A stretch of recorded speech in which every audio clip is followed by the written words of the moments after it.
തിയേറ്ററിൽ ഈ സിനിമയുടെ ഷോയിൽ എൻ്റെ സിനിമ കണ്ട പ്രേക്ഷകരെ ഞാൻ കാണുന്നത്.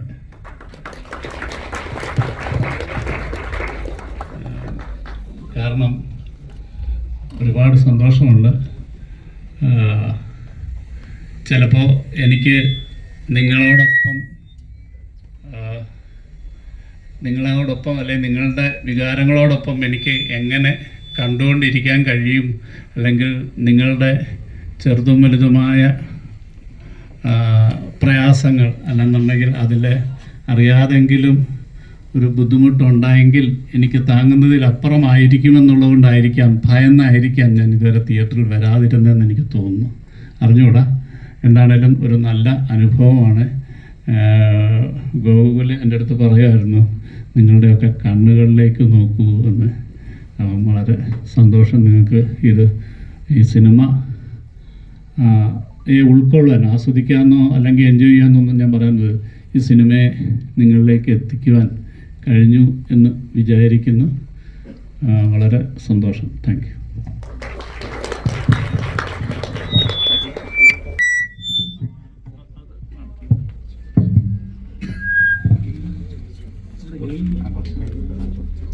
എല്ലാവർക്കും നമസ്കാരം. ബ്രിസാറിനെ പോലെയല്ല, ഞാനിത് 4ാമത്തെ തവണയാണ് തിയേറ്ററിൽ പോകുന്നത്. ഓപ്പണിംഗ് ഷോയ്ക്ക് തന്നെ പ്രേക്ഷകരോടൊപ്പം ഇരുന്ന് കണ്ട് ആസ്വദിച്ചു.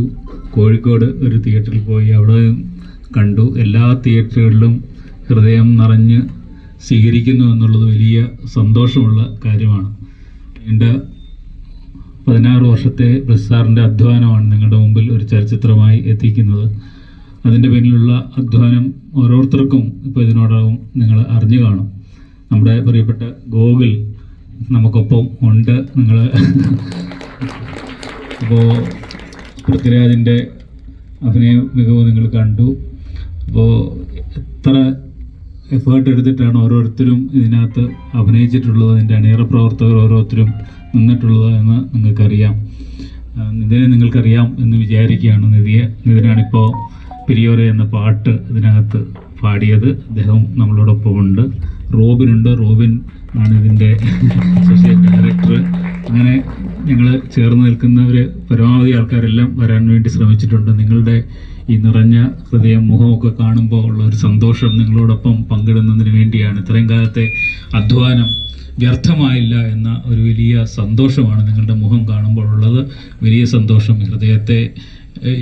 ഈ സിനിമയെ ഹൃദയത്തിൽ വഹിച്ച എല്ലാവർക്കും ഹൃദയത്തിൽ നിന്ന് നന്ദി. Thank you very much. Thank you.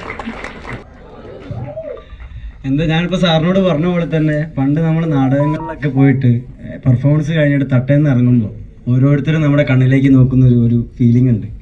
ആ ഫീലിംഗ് ഒക്കെ നിങ്ങളുടെയൊക്കെ കണ്ണിലേക്ക് കാണാൻ പറ്റുന്നുണ്ട്.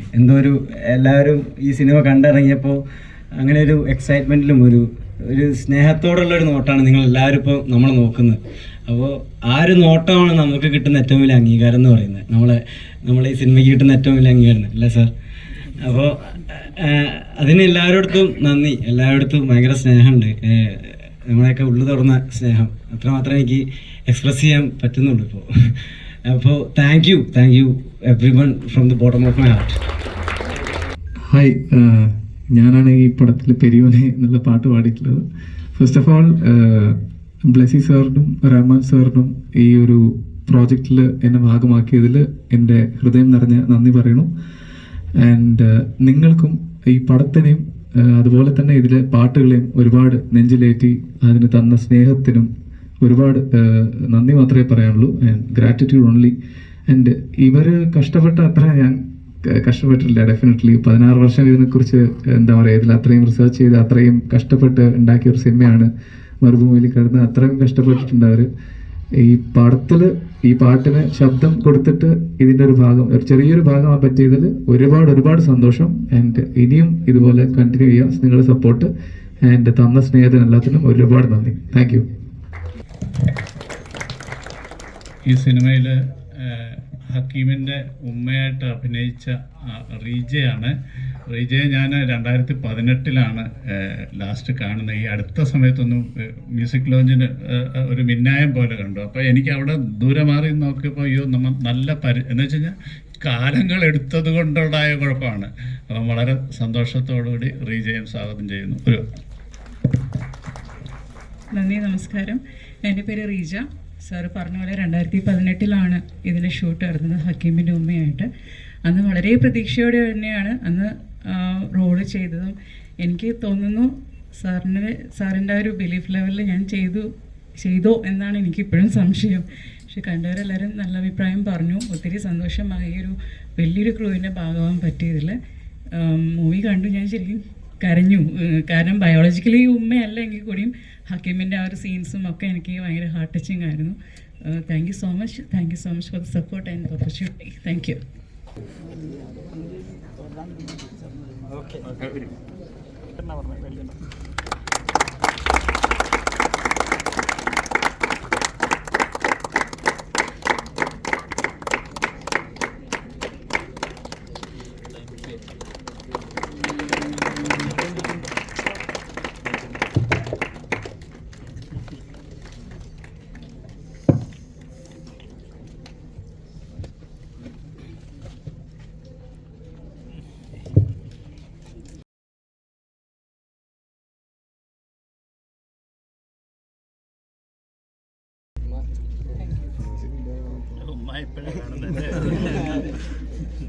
பெரியோனே என் ரஹ்மானே, பெரியோனே ரஹீம், பெரியோனே என் ரஹ்மானே, பெரியோனே ரஹീം. നമ്മുടെ പൃഥ്വിരാജ് ഫാൻസ് അസോസിയേഷൻ വക സാറിനൊരു പൊന്നാട അണിയിക്കുവാണ്.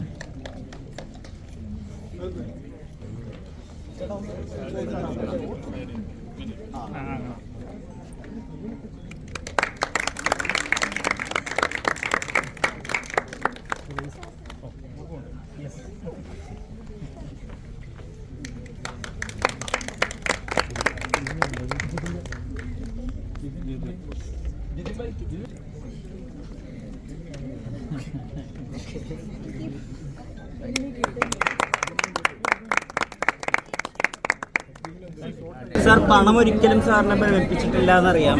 എന്നാലും ആദ്യത്തെ ദിവസം 16 കോടി, ഇപ്പം ഏകദേശം 66 കോടി അങ്ങനെയൊക്കെയാണ് കളക്ഷനെ പറ്റിയൊക്കെ ആളുകൾ പറയുന്നത്. അത് സന്തോഷമാണോ ഉണ്ടാക്കുന്നത് അതോ കോടി ക്ലബിലത്തെ കയറുന്നതിനുള്ള ആവേശമുണ്ടോ? എന്താണ് ഇപ്പോൾ ബ്ലിസ്സാറിന്റെ മനസ്സിൽ കളക്ഷനെ പറ്റി കേൾക്കുമ്പോൾ? സത്യമായിട്ട് പറഞ്ഞു കഴിഞ്ഞാൽ ഞാൻ അതിനെക്കുറിച്ച് ശ്രദ്ധിച്ചിട്ടില്ല. ഇങ്ങനെ പലരും പല അഭിപ്രായങ്ങൾ പറയുന്നു. പക്ഷേ അതിൻ്റെ കണക്കുകളൊക്കെ വരുന്നതുള്ളൂ. ഈ സിനിമ സംബന്ധിച്ചിടത്തോളം വലിയൊരു ബഡ്ജറ്റിൽ ഒരുക്കിയിട്ടുള്ള സിനിമ എന്നുള്ളത് കൊണ്ട് തന്നെ അത്തരത്തിൽ സന്തോഷിക്കാനായിട്ടുള്ള സമയം ആകത്തതുള്ളൂ. പക്ഷേ പ്രേക്ഷകർ ലോകമെമ്പാടും, അത് കേരളത്തിൽ മാത്രമല്ല ലോകമെമ്പാടുമുള്ള പ്രേക്ഷകർ, പല ഭാഷയിലുള്ള ആൾക്കാർ ഈ സിനിമയെ ഏറ്റെടുക്കുന്നു എന്ന് പറയുന്നത് ഒരു ലോക സിനിമയിലേക്ക് നമുക്ക് കാണിക്കാൻ പറ്റുന്ന തരത്തിലേക്ക് ഒരു അംഗീകാരം ലഭിക്കാൻ തക്കതായിട്ടുള്ള ഒരു ശ്രമത്തിന് പ്രേക്ഷകർ കൂട്ടുനിന്നു എന്നുള്ളത് വലിയ സന്തോഷമാണ്.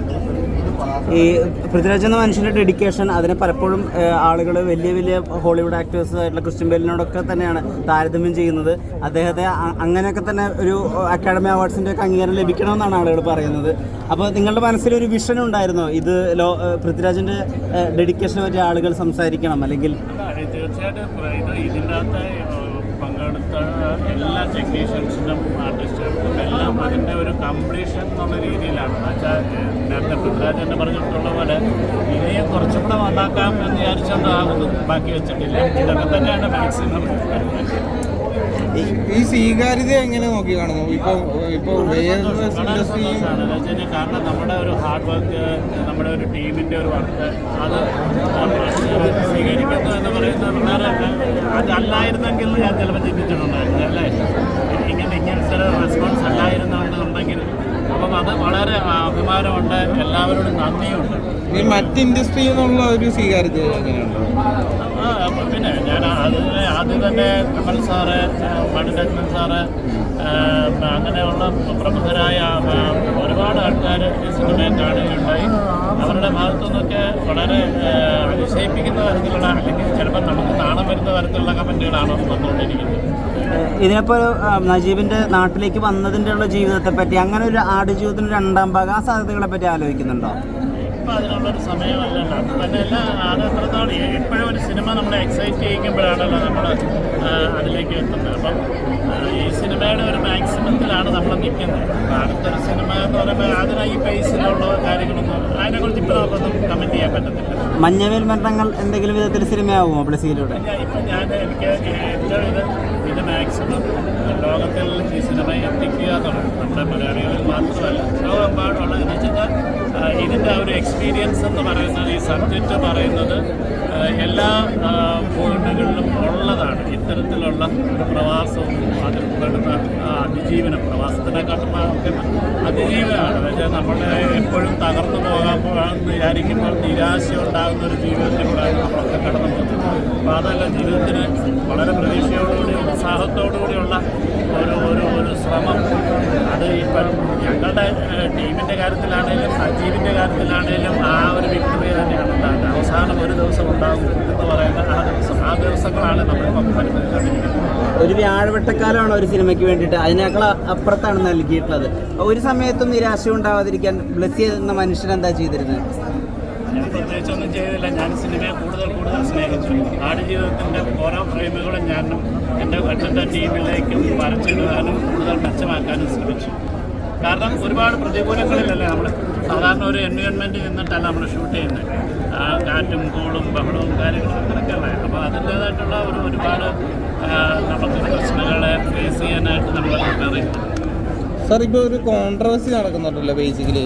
ഇപ്പം അത് സാർ എങ്ങനെയായിരുന്നു നോക്കുന്നത്? ഞാനങ്ങനെ വീണ്ടും നിങ്ങളെയായിരിക്കും ഞാൻ ചിലപ്പം അതൊരു തമാശ പറയുക, അല്ലെങ്കിൽ ഞാൻ ആയാലും വലിയ ഭാഗ്യത്തിന് ഞാൻ പണ്ട് തൊട്ടേ ഞാൻ ഇതിലോട്ടൊന്നും ഈ സോഷ്യൽ മീഡിയ എന്ന് പറയുമ്പം മാക്സിമം ഒരു വാട്സാപ്പിനപ്പുറത്തേക്ക് ഞാൻ പോയിട്ടില്ല. അപ്പം വാട്സാപ്പിൽ ആരെങ്കിലും അയച്ചു തന്നാൽ ഈ കോൺട്രവേഴ്സി ഒക്കെ കാണാം. അത് നടക്കട്ടെ, ആ വഴിക്ക് നടക്കട്ടെ. അതുകൊണ്ട് പ്രയോജനം ഉണ്ടാകുന്നൊരു പ്രയോജനം ഉണ്ടാവട്ടെ. ആയാലും ഈ സിനിമയെ അത്തരം കോൺട്രവേഴ്സി ബാധിക്കുന്നില്ല എന്നുള്ളതാണ് ഏറ്റവും സന്തോഷം. കാരണം ഇത് കാണുന്ന പ്രേക്ഷകരുടെ കമൻറ്റ് തന്നെയാണ്. കോൺട്രവേഴ്സി ഒരു വഴിക്ക് പോകട്ടെ, അതിന് സമയമുള്ളവർ അതിനും മെനക്കെടട്ടെ. എന്നെ സംബന്ധിച്ചിടത്തോളം ഇപ്പോൾ അതിനൊരു സമയമില്ലാത്തതുകൊണ്ട് ഞാൻ അതിന് കമൻറ്റ് പറയുന്നില്ല. ബ്ലെസ്സി മോഹൻലാൽ സിനിമ ഉണ്ടെന്ന് കേൾക്കുന്നു, സത്യമാണോ? ഞാനും കേട്ടിരിക്കുന്നത്. ഓക്കെ.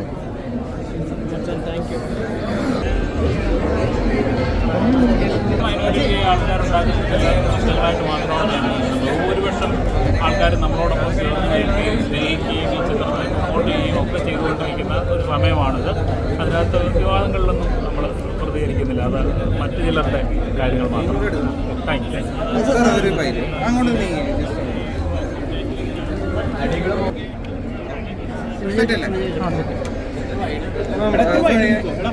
എല്ലാവരും ബ്രോ, എല്ലാവരും ഒന്ന് ഇറങ്ങി അപ്പം ബേസിക്കലി ഇപ്പം ചിത്രം ഭയങ്കര പ്രതീക്ഷയെല്ലാം വലിയൊരു സ്വീകാര്യതയാണ് പ്രേക്ഷകരുടെ ഭാഗത്തുനിന്ന് കിട്ടിക്കൊണ്ടിരിക്കുന്നത്. അപ്പം അതൊക്കെ സാർ എങ്ങനെയായിരുന്നു? തീർച്ചയായിട്ടും ഞാൻ പലപ്പോഴും സൂചിപ്പിച്ചിട്ടുള്ളതുപോലെ നീണ്ട 16 വർഷത്തെ ബ്ലെസ്സി സാറിൻ്റെ അധ്വാനം, പൃഥ്വിരാജിനെ പോലൊരു വലിയ നടൻ്റെ സമർപ്പണം, എ.ആർ. റഹ്മാനെ പോലെ ഒരാളുടെ കടന്നുവരവ്, റസൂൽ പൂക്കുട്ടിയുടെ കൃത്യമായ ശബ്ദ സംയോജനം, ഇങ്ങനെ അനേകം കാര്യങ്ങൾ ഈ സിനിമയുടെ പിന്നിൽ പ്രവർത്തിച്ചിട്ടുണ്ട് എന്നുള്ളതാണ്. അപ്പോൾ അതൊക്കെ പറയുമ്പോൾ പോലും സ്ക്രീനിൽ നമുക്ക് എങ്ങനെയുള്ള റിസൾട്ട് കിട്ടി എന്നുള്ളതായിരുന്നു ഏറ്റവും പ്രധാനപ്പെട്ട കാര്യം. അതിനപ്പുറത്ത് മറ്റുള്ളതൊക്കെ മറ്റു കാര്യങ്ങളാണ്. പക്ഷേ സ്ക്രീനിൽ വന്നപ്പോൾ അത് ഓരോ മലയാളി പ്രേക്ഷകനെയും, ഇന്ത്യയിലുള്ള ഓരോ പ്രേക്ഷകരെയും എന്ന് മാത്രമല്ല ലോകം മുഴുവനുള്ള പ്രേക്ഷകരെ തൃപ്തിപ്പെടുത്തുന്ന തരത്തിലുള്ള ഒരു മനോഹരമായ ഔട്ട്പുട്ട് നമുക്ക് കിട്ടിയിട്ടുണ്ട് എന്നുള്ളതാണ്. അപ്പോൾ ആ അധ്വാനത്തിനെല്ലാം ഫലമുണ്ടായി എന്നുള്ളത് വളരെ സന്തോഷമുളവാക്കുന്ന കാര്യമാണ്. ഈ ടെസ്റ്റിൽ നിന്നും ഇപ്പോൾ വിഷ്വലൈസ് ചെയ്ത് കഴിഞ്ഞപ്പോൾ ഇച്ചിരി കൂടെ സ്വീകാര്യത കിട്ടുവാണല്ലോ. അപ്പോൾ എൻ്റെ ഒരു എന്താണ് പിതാവെന്ന അർത്ഥത്തിൽ ഇതിനെങ്ങനെയാണ് നോക്കി? തീർച്ചയായിട്ടും വായനക്കാരെന്ന് പറയുന്നത് വളരെ ചെറിയൊരു സമൂഹമാണ്. കേരളത്തിൽ ഇത്രയൊക്കെ വായനക്കാരുണ്ടെങ്കിൽ പോലും അത് വളരെ ചെറിയൊരു സമൂഹമാണ്. പക്ഷേ സ്ക്രീനിലെത്തുന്നതോടുകൂടി അത് വലിയൊരു സമൂഹത്തിൻ്റെ മുമ്പിലേക്ക് എത്തുകയാണ്. നമ്മളുടെ ഒരു കഥ അങ്ങനെ ലോകത്തിൽ പലയിടങ്ങളിലേക്ക് അറിയുകയാണ്. നമ്മളുടെ സ്വീകാര്യത കൂടുകയാണ്. അത് വളരെ തീർച്ചയായിട്ടും സന്തോഷമുള്ള കാര്യമാണ്. സാർ, ഇപ്പോൾ മാധവിക്കുട്ടി പണ്ട് എൻ്റെ കഥ എഴുതിയപ്പോൾ വരുത്തിയ അഗ്നിശുദ്ധി പോലെ ഒന്ന് വരുത്തേണ്ട അവസ്ഥയിലേക്ക് പലപ്പോഴും കാര്യങ്ങളെത്തി. അത് വേദനിപ്പിച്ചോ? അങ്ങനെ ഒന്നുമില്ല. കാരണം ഇതൊക്കെ സ്വാഭാവികമായിട്ട് ഇതിൻ്റെ കൂടെ ഉണ്ടാവുന്ന കാര്യങ്ങളാണ്. മുൻപ് ഇത്തരം വിവാദങ്ങൾ പലപ്പോഴും ഉണ്ടായിട്ടുണ്ട്. ഞാൻ അതിനെയൊക്കെ വളരെ കൂളായിട്ട് നോക്കിക്കാണുന്ന ആളാണ്. കാരണം വിവാദങ്ങളിലൊന്നും പെടുന്ന ആളല്ല ഞാൻ, അതുകൊണ്ട് കുഴപ്പമില്ല. നജീബിന്റെ സങ്കടം കണ്ടപ്പോൾ സങ്കടം തോന്നിയോ? തീർച്ചയായിട്ടും. പക്ഷേ നജീബ് തന്നെ പറഞ്ഞല്ലോ, നജീബ് തന്നെ സ്വന്തം ഇതിൽ വന്ന് എന്താണ് വീഡിയോയിൽ വന്നു, പത്രത്തിൽ വന്നു പറഞ്ഞു, വെറുതെ അനാവശ്യ വിവാദങ്ങളാണ് ഉണ്ടാക്കുന്നത് എന്ന കാര്യം. അതുകൊണ്ടാണ് ഞാനും അത് ഇടപെട്ടത്. കാരണം നജീബിനെ വെറുതെ വേദനിപ്പിക്കേണ്ട കാര്യം ആർക്കും ഇല്ല എന്ന് തന്നെയാണ് ഞാൻ വിചാരിക്കുന്നത്. മഞ്ഞവേൽ മരണങ്ങൾ എപ്പോൾ സിനിമയാവും? ആവണമെന്നാണ് നിങ്ങളെപ്പോലെ ഞാനും ആഗ്രഹിക്കുന്നത്. ആവുമ്പോൾ തീർച്ചയായിട്ടും നിങ്ങളെ അറിയിക്കും. പൃഥ്വി വായിച്ചിട്ടുണ്ടോ? പിന്നെ തീർച്ചയായിട്ടും നേരത്തെ വായിച്ചു. പൃഥ്വി തന്നെ ആയിരിക്കും നായകൻ? അയ്യോ അങ്ങനൊന്നും ചോദിക്കല്ലേ. പൃഥ്വി ഇൻട്രസ്റ്റഡ് അദ്ദേഹം? അറിയില്ല, അദ്ദേഹം ചിലപ്പോൾ കാണുമായിരിക്കും. നമ്മളിപ്പോൾ എന്താണെന്ന് ചോദിച്ചാൽ നമ്മൾ ഈ പടത്തിൻ്റെ ഒരാഘോഷ മൂഡിലാണ്. അത് കഴിയുമ്പോഴല്ലേ നമ്മൾ അടുത്തൊരു പടത്തേക്ക് ഇതൊന്നും ആഘോഷിച്ച് കഴിഞ്ഞതിന് ശേഷം നമുക്ക് അതിനെക്കുറിച്ച് വിവാദങ്ങളിൽ പല ഇപ്പം ഹരീഷ് പേരടിയെ പോലെ പല ആളുകളും മുന്നോട്ട് വന്നിട്ട് പറയുന്നുണ്ടല്ലോ. ഇപ്പൊ ബ്ലസ്സി വിഷ്വലൈസ് ചെയ്തപ്പോൾ കാണിച്ച ഒരു സത്യസന്ധതയും യഥാർത്ഥത്തിൽ അയാളുടെ ജീവിതത്തിലുള്ള ഒരു പ്രതിബദ്ധതയും യഥാർത്ഥത്തിൽ എഴുത്തിൽ ബെന്യാമിൻ കാണിച്ചില്ല എന്ന അർത്ഥത്തിലേക്ക് പറയുന്നത് അതൊക്കെ ചുമ്മാതെ പറയേണ്ട കാര്യമല്ലേ. ഇത് 16 വർഷം മുമ്പ് വന്ന നോവലാണ്. ഈ 16 വർഷമായിട്ടുണ്ടാവാത്ത വിവാദങ്ങൾ, നജീബിനില്ലാത്ത സങ്കടം ആർക്കാണ് ഇപ്പോൾ ഉള്ളതെന്നുള്ളത് നമുക്ക് കണ്ടാൽ മനസ്സിലാവും. അപ്പോൾ അതുകൊണ്ട് അതിനോടൊന്നും നമ്മൾ പ്രതികരിക്കാനില്ല. അപ്പാവിൽ നിന്ന് രക്ഷപ്പെട്ടിട്ടും ബെന്യാമിൽ നിന്ന് രക്ഷപ്പെട്ടിട്ടില്ലെന്നൊരു രൂക്ഷ വിമർശനമാണ് ബേസിക്കലി. അത് നജീബ് പറയത്തില്ലല്ലോ, മറ്റുള്ളവർക്ക് എന്ത് വേണേൽ പറയും. നജീബ് പറഞ്ഞാൽ നമ്മൾ അക്സെപ്റ്റ് ചെയ്യാം. പക്ഷേ നജീബ് അങ്ങനെ അല്ലല്ലോ പറയുന്നത്. അതുകൊണ്ട് താരതമ്യേന അന്ന് വളരെ ചുരുക്കം പ്രസക്തി ഉണ്ടായിരുന്ന ഒരു പ്രസിദ്ധീകരണമായിരുന്നു ഗ്രീൻ ബുക്സ്, ആടുജീവിതം പ്രസിദ്ധീകരിക്കുമ്പോൾ. പക്ഷെ അത് ഉണ്ടാക്കിയ ഒരു വലിപ്പം, അതായത് വായനക്കാരുടെ ഇടയിൽ ഉണ്ടാക്കിയ ഒരു ഇമ്പാക്റ്റ് നമുക്ക് എല്ലാവർക്കും അറിയാവുന്നതാണ്. അപ്പോൾ അധികം പ്രതീക്ഷകളില്ലാതെ വന്ന് വലിയ ഇമ്പാക്റ്റ് ഉണ്ടാക്കുക. ആടുജീവിതം എന്ന സിനിമ ചുറ്റിപ്പറ്റി പക്ഷേ വലിയ പ്രതീക്ഷകളായിരുന്നു തുടക്കം മുതൽ തന്നെ. അപ്പോൾ അതിൻ്റെ ഒരു പരിസമാപ്തി എന്നുള്ള രീതിയിൽ ബെസ്റ്റ് ഫോറിൻ ഫിലിം എന്നോ അല്ലെങ്കിൽ ബെസ്റ്റ് ഫിലിം എന്നോ അല്ലെങ്കിൽ ബെസ്റ്റ് സ്റ്റോറി എന്നുള്ള രീതിയിൽ അക്കാഡമി അവാർഡ്സിൽ ഒരു വിദേശ നടനോ നടിയോ വന്ന് ബെന്യാമിൻ്റെ പേര് വിളിക്കുന്നു എന്നുള്ള സ്വപ്നങ്ങളൊക്കെ ഉണ്ടോ? അങ്ങനെയുള്ള സ്വപ്നമൊന്നുമില്ല. പക്ഷേ തീർച്ചയായിട്ടും ഇതിൻ്റെ പിന്നിൽ പ്രവർത്തിച്ച നടന്മാർക്കും സംവിധായകനും ഒക്കെ അത്തരം അവാർഡുകൾ കിട്ടുന്നെങ്കിൽ വളരെ സന്തോഷമുള്ള ഒരു കാര്യമാണ്. എൻ്റെ പേര് വിളിക്കണമെന്ന് ഞാൻ എന്തായാലും ആഗ്രഹിക്കുന്നില്ല. അത് അവർക്ക് അർഹതപ്പെട്ടതാണ്. അവരിൽ ആർക്കെങ്കിലും കിട്ടട്ടെ എന്ന് ഞാൻ ആഗ്രഹിക്കുകയാണ്. അല്ല, പൃഥ്വി ചെയ്തിട്ടുള്ള ഒരു ഡെഡിക്കേഷൻ ഓസ്കാർ പോലെ ഒരു വിശ്വസ്വീകാര്യത ഡിമാൻഡ് ചെയ്യുന്നുണ്ട്. തീർച്ചയായിട്ടും ഉണ്ടാവേണ്ടതാണ്. കാരണം അത്രമേൽ വലിയൊരു ഡെഡിക്കേഷനാണ് അദ്ദേഹം സമർപ്പിച്ചിരിക്കുന്നത്. മലയാള സിനിമയ്ക്ക് വലിയൊരു ഒരു പാഠമാണ്. വരുന്ന തലമുറയ്ക്ക് ഇത്തരത്തിൽ നമുക്ക് ഡെഡിക്കേറ്റഡോടുകൂടി ഒരു പടം ഇറക്കിയാൽ അത് നമ്മുടെ പ്രേക്ഷകർ കാണുമെന്നുള്ളൊരു വലിയ പ്രതീക്ഷയാണ് ഇത് പകർന്നു നൽകുന്നത്. സംവിധായകർക്ക് ഇതൊരു വലിയ പ്രതീക്ഷയാണ്. ഇത്തരത്തിലുള്ള വലിയ സിനിമകൾ എടുക്കാൻ അവർക്ക് ഊർജം കിട്ടും. അതിലൂടെ ലോക സിനിമയിലേക്ക് നമ്മൾ എത്തപ്പെടുക തന്നെ ചെയ്യുമെന്നാണ് എൻ്റെ പ്രതീക്ഷ. ഇപ്പോൾ ഈ വിവാദങ്ങളെ ചുറ്റിപ്പറ്റി ഉണ്ടായിട്ടുള്ള വേർഷൻസ് ഉണ്ടല്ലോ, 3 വേർഷൻസ് ഉണ്ടല്ലോ, സാറിൻ്റേത്, നജീബിൻ്റേത്, ബ്ലിസ് സാറിൻ്റേത്. ഇത് നിങ്ങളുടെ ഇടയിലുള്ള ഇന്റർപേഴ്സണൽ ബന്ധത്തിൽ എന്തെങ്കിലും ഉലച്ചിലുണ്ടോ? ഒരു ബന്ധത്തിലുള്ള ഒരു പ്രശ്നമില്ല. ഇന്നലെ ഞാൻ നജീബിൻ്റെ വീട്ടിൽ പോയിട്ടാണ് വരുന്നത്. ഇപ്പം ഞാനും ബ്ലിസ് സാറും കൂടെ ഇങ്ങോട്ട് വന്നത്. ഒന്നിച്ച് ഭക്ഷണം കഴിച്ചിട്ടാണ് വരുന്നത്. ഇതൊക്കെ മീഡിയയിൽ ചുമ്മാതെ വളരെ കുറച്ച്, നിങ്ങളല്ല കേട്ടോ, നിങ്ങളൊക്കെ നല്ല മനുഷ്യരാണ്, വളരെ കുറച്ച് പേരുണ്ടാക്കുന്ന ചെറിയ കാര്യങ്ങളാണ്. സമൂഹത്തിലെ ബഹുഭൂരിപക്ഷം ആൾക്കാർ നമ്മളോട് നിൽക്കുന്നു, സ്നേഹിക്കുന്നു. ഞാൻ അവരോടൊപ്പമാണ് നിൽക്കുന്നത്. അല്ലാതെ വളരെ ചെറിയ ഒരാൾക്കാരുണ്ടാക്കുന്ന പ്രശ്നത്തോടൊപ്പം നിന്ന് നമ്മുടെ മനസ്സിനെ കലുഷമാക്കാൻ ഞാൻ ആഗ്രഹിക്കുന്നതേ ഇല്ല. ഞാൻ വളരെ സന്തോഷമായി, ഞങ്ങൾ 3 പേര് വളരെ ഹാപ്പി ആയിട്ടാണ് പോകുന്നത്. ഇപ്പൊ ഈ ലൈംഗിക രംഗങ്ങൾ ബേസിക്കലി ഷൂട്ട് ചെയ്തെന്ന് സാറ് പറയുകയും അത് സെൻസർ ചെയ്തു എന്ന് സാറ് പറയുകയും ചെയ്തു. ബ്ലെസ്സി സാർ അത് ഷൂട്ട് ചെയ്യില്ല എന്ന് പറയുന്നത്, അങ്ങനെ ഒരു കോൺഫ്ലിക്റ്റ് യഥാർത്ഥത്തിലുണ്ടായല്ലോ? അല്ലല്ല, അതെന്താണെന്ന് വെച്ചാൽ എൻ്റെ കയ്യിൽ നിന്നുണ്ടായ ഒരു ഞങ്ങൾക്കിടയിലുള്ള ഒരു ആശയവിനിമയത്തിൻ്റെ പ്രശ്നമായിരുന്നു. അത് ഞങ്ങൾ ബ്ലിസ്സാറാണല്ലോ ഞങ്ങളുടെ നായകൻ, അദ്ദേഹം അത് ഷൂട്ട് ചെയ്തില്ല. സാർ, ഈ വിവാദം ആരെങ്കിലും കരുതി കൂട്ടി ഉണ്ടാക്കിയതാണെന്ന് തോന്നുന്നു? അറിയത്തില്ല, നമുക്കറിയത്തില്ല. കാരണം ഓരോരുത്തരുടെയും മനസ്സിൽ ഇതിപ്പോൾ എന്താണെന്ന് നമുക്ക് അറിഞ്ഞുകൂടാ. അപ്പം സ്വാഭാവികമായിട്ട് എന്താണെങ്കിലും അത് അവരേറ്റെടുക്കട്ടെ എന്നുള്ളൂ, നമ്മളത് ഏറ്റെടുക്കും. ഈ നജീബ് ഇപ്പോൾ ലൈം ലൈറ്റിലുണ്ട്, ഷുക്കൂർ അപ്പോൾ എവിടെയാണ് ഇപ്പോൾ? ഷുക്കൂർ അദ്ദേഹത്തിന്റെ വീട്ടിലുണ്ട് എന്നുള്ളതാണ്. അപ്പൊ അദ്ദേഹം ഇതുപോലെ ഒരു ലൈം ലൈറ്റ് പ്രതീക്ഷിക്കുന്നുണ്ടാവില്ല ഒരു മനുഷ്യൻ എന്നുള്ള രീതിയിൽ? അദ്ദേഹം ഇതേ യാതനകളിലൂടെ കടന്നു പോയത്? അങ്ങനെയല്ല ഞാൻ പറയുന്നത്. ഷുക്കൂർ എന്ന് പറയുന്നത് അദ്ദേഹത്തിന്റെ നാട്ടിലെ ഇവിടുത്തെ പേരാണ്. നജീബ് എന്ന് പറയുന്നത് അദ്ദേഹത്തിന്റെ ഒഫീഷ്യൽ പേരാണ്. അപ്പം ഒരാളാണെങ്കിൽ തന്നെ നമ്മളെന്താണ് ഷുക്കൂറിനെ അദ്ദേഹത്തിന്റെ സ്വകാര്യ ജീവിതത്തിലേക്ക് വിട്ടുകൊടുക്കുക എന്നുള്ളതാണ് പ്രധാനപ്പെട്ട കാര്യം. ഈ വണ്ടിക്കാളകളൊക്കെ എഴുതിയ സമയത്ത് കമലസുരയ്യ വലിയൊരു പ്രശ്നത്തിലൂടെ കടന്നുപോയത് എഴുത്ത് അവസാനിപ്പിക്കേണ്ട ഗതിയോടൊക്കെ വന്നിട്ടുണ്ടായിരുന്നു. അപ്പൊ ഈ വിവാദങ്ങളൊക്കെ ഇനി എഴുത്തുകാരെന്നുള്ള രീതിയിൽ പഠിപ്പിക്കുമോ? ഒന്നുമില്ല. ഇതൊക്കെ ഞാൻ പറഞ്ഞില്ലേ, ഇത് ഇന്നും ഇന്നലെ ഒന്നും ഇറങ്ങിയല്ലോ ഈ നോവൽ. ഈ നോവൽ ഇറങ്ങിയിട്ട് 16 വർഷമായി ആൾക്കാർ ചിലരെങ്കിലും ഇത് വിവാദമാക്കാൻ ശ്രമിച്ചുകൊണ്ടിരിക്കുന്നുണ്ട്. പക്ഷേ അതൊന്നും എന്നെ പോലെ ഒരാളെ ബാധിക്കുന്നില്ല എന്നുള്ളതാണ് എൻ്റെ വിജയം. ശരി, താങ്ക് യു.